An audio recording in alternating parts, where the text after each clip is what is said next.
This is a homage beat.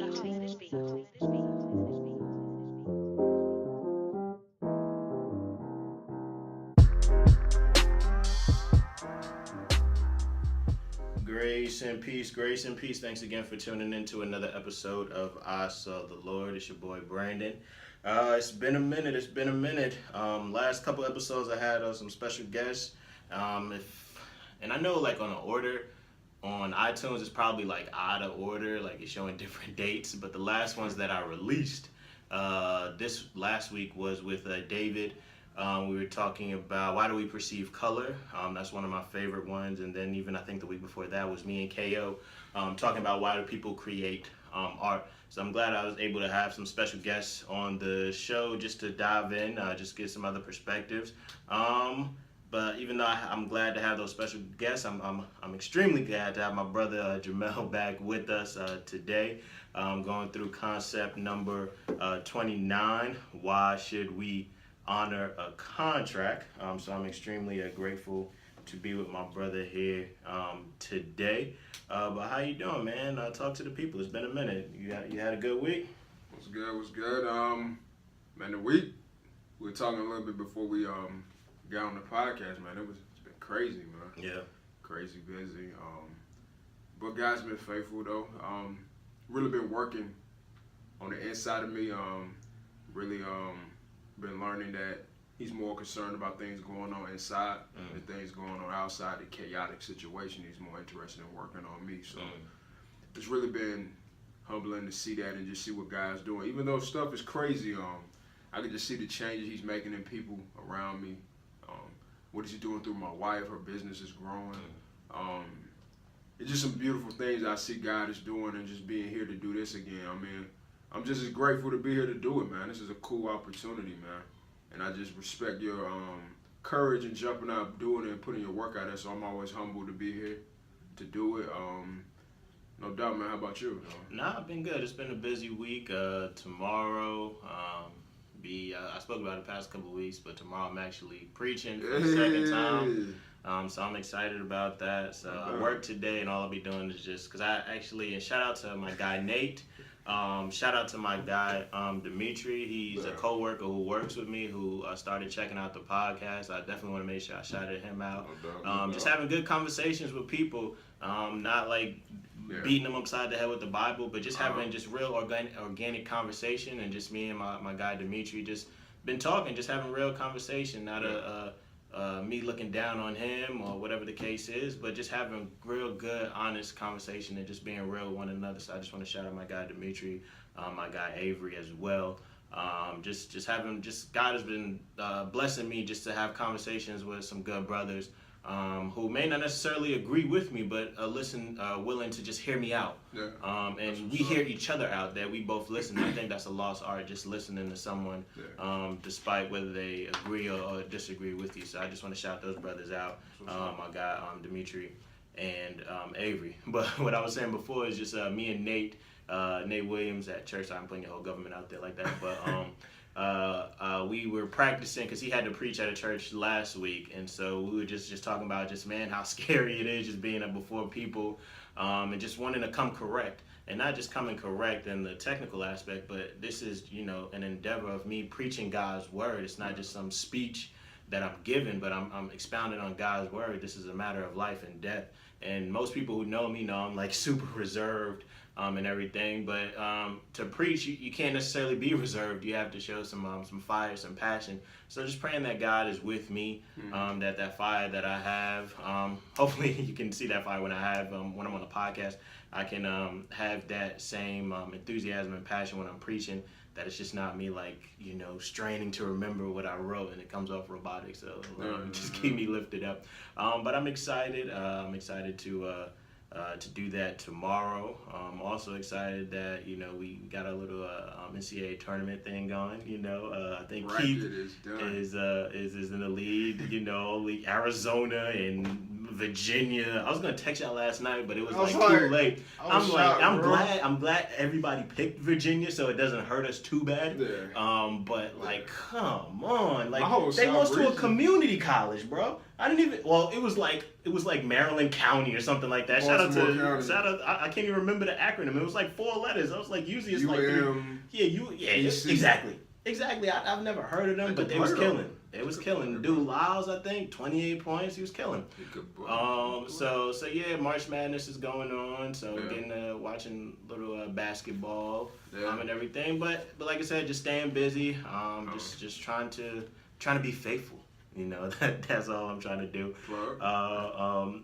And just glad to be here. So thank you guys for listening and tuning in. But we're gonna jump right into concept number 29. Why should we honor a contract? And again, some of these titles or the questions, they may seem like I'm coming out of left field, but hopefully it just piques your interest into try to see like, yo, where is this dude going? And if I can just get you there, like I'm trying to understand where he's going. And once you get where I'm going, it'll make all the sense in the world. But I just got to get you to peek through the door, and then once you go through, it'll make sense to you.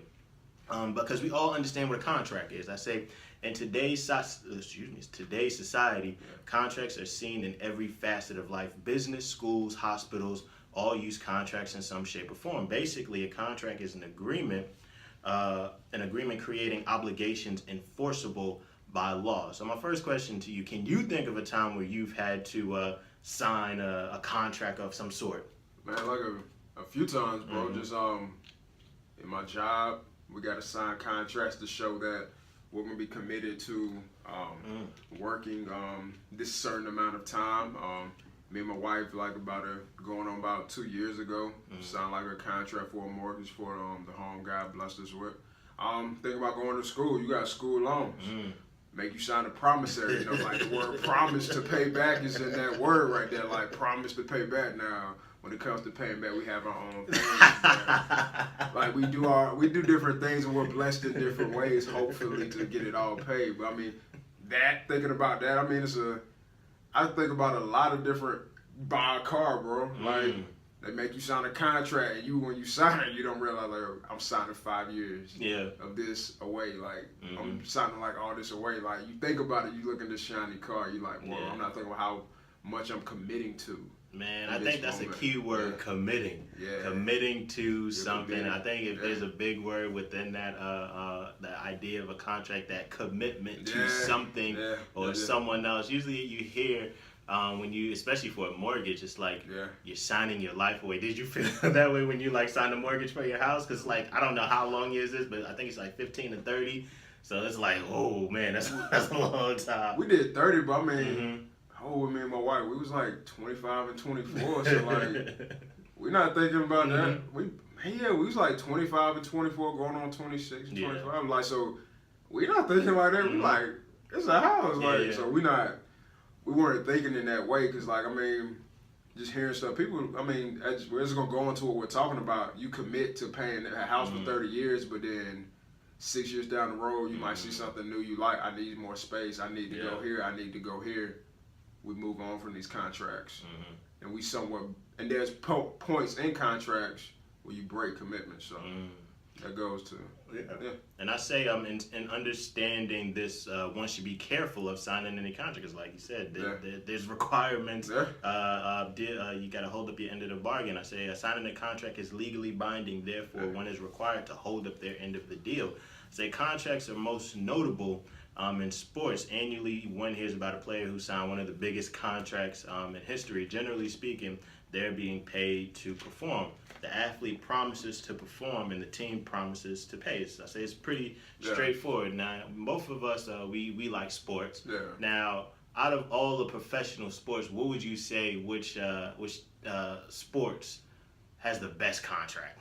Just looking at the landscape of professional athletics at this point, just based on the star power and like the way that the leverage that these guys are getting, I would say like pretty much like NBA players.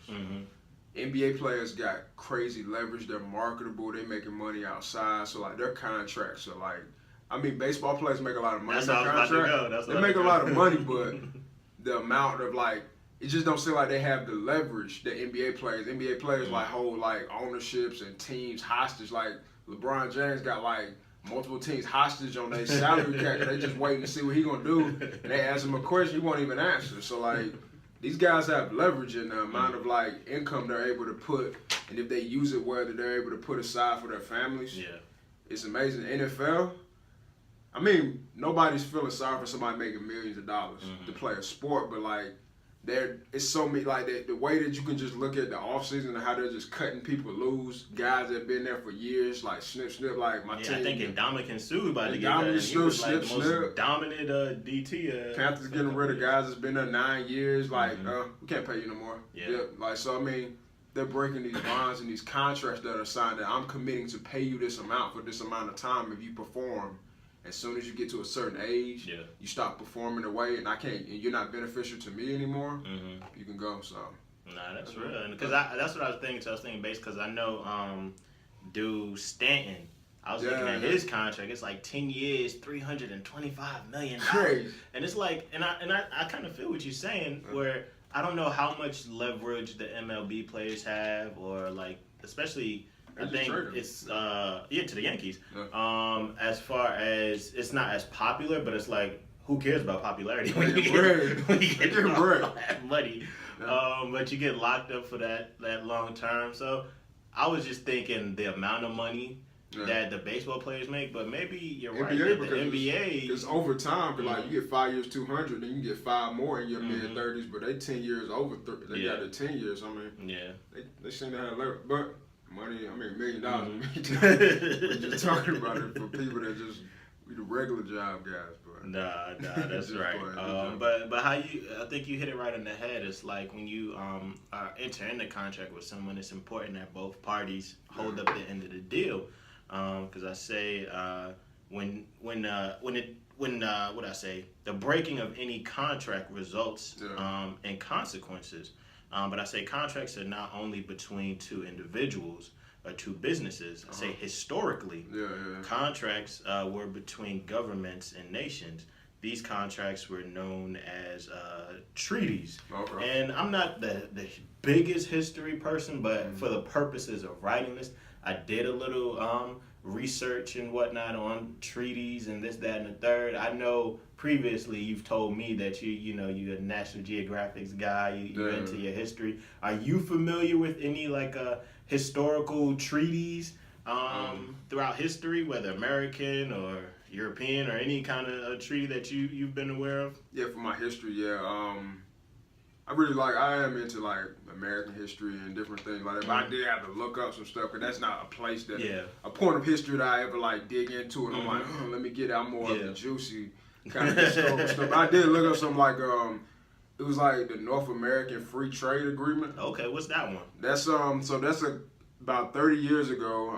It's a contract and a trade agreement that like the U.S., Canada, and Mexico went into, and they broke down like and eliminated some tariffs like in order to like make trade between the countries more economic, more efficient. So like that pretty much looked like it changed the relationship between the borders, and now we got some different things going on that I'm not really fully adept at with that when I say border, so I don't know. But I know at that time, the point was to make it more beneficial for North America as a whole as we trade, so we can be an economic power across the world internationally. Now, I'm not super adept at it, but I know they done went through a lot of constitutional amendments on it, changing it different ways going to benefit.